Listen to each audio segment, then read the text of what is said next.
Hello' guys, আজি আমি আহিছোঁ আমাৰ লগৰ হিমাত্ৰী ককায়েকৰ বিয়ালৈ বুলি।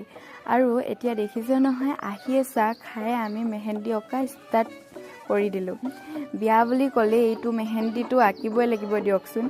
এফালে গধূলি আমি বিয়া বুলি অলপ ফূৰ্তি কৰি দিলোঁ। তাৰপাছত নেক্সট দিনা ফটো মাৰোঁতে বিয়াৰ দিনা দিনৰ ক্লিপ ল'বলৈ পাহৰিলোৱে। ৰাতি একেবাৰে ছোৱালী আনিবলৈ আমাৰ লগৰ সকলো ওলালোঁ আৰু খুব উৎপাত কৰিলোঁ। ছোৱালী আনিবলৈ গৈছোঁ যিহেতু ফূৰ্তিটো কৰিমেই দিয়কচোন। আকৌ এতিয়া দেখিছেই নহয়, আহি আমাক কইনা ঘৰৰ মানুহে বাধা গুচিলে। তাতো আমি কিন্তু ননচাকৈ নাথাকিলোঁ।